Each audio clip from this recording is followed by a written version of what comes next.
is coagulation?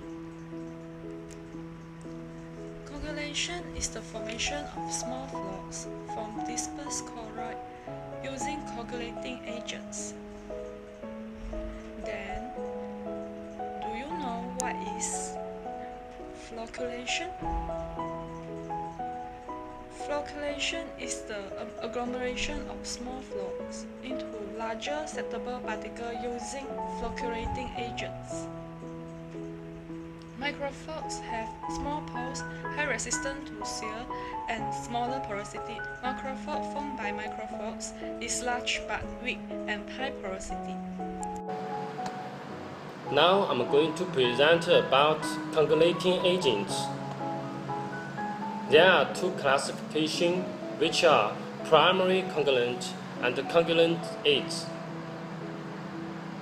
Primary coagulants neutralize the electric charge or particle in the water, whereas coagulant aid add density and tightness to the slow setting flux. Common primary coagulants are alum and ferrous sulfate. Alum is commonly used in water treatment plants and reacts with water to form positively charged ions. It is readily dissolved with water and does not cause reddish-brown staining, but it is effective at certain pH range and good flocculation may not be happen in some waters. Ferric hydroxide is formed at low pH values and the floc form is heavier than alum floc. Common coagulant aids are bentonite, calcium carbonate, sodium silicate, and allyl polymer and non-allyl polymer. Next, we're going to talk about the mechanism of coagulation and flocculation. Firstly, suspended particle is also known as colloid. It generally carries negative electrical charge at its stable stage. Then, coagulants with positive charge are added to suspension to destabilize the colloid. Once the charge is neutralized, the small suspended particles stick together to form microflocs. The microflocs are brought into contact with each other through mixing process. Collisions of microflocs cause them to form larger flocs. This is also known as bridging process.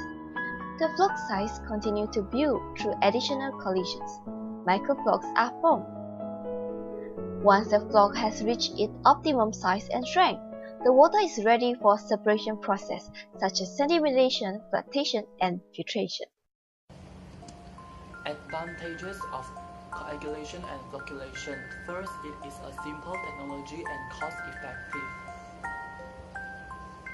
Second, it separates many kinds of particles from water with high efficiency, for example, suspended particles and dissolved particles.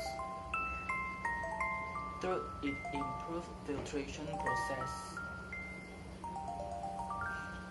Fourth, it uses abundant and low-cost chemicals.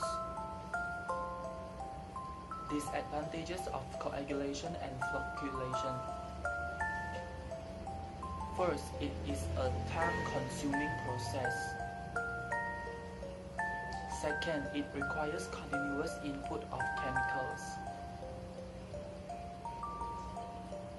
Third, it requires skilled operators for construction of chambers, dosage of chemicals, and system maintenance. Fourth, transfer of toxic compounds into solid phase and formation of sludge has to be treated subsequently. Now I'm going to talk about the application of coagulation and flocculation.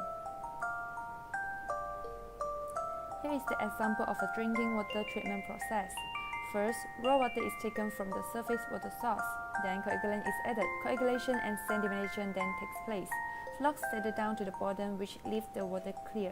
After that, water undergoes filtration and disinfection before traveling to the water distributor system. End of the result, clear water.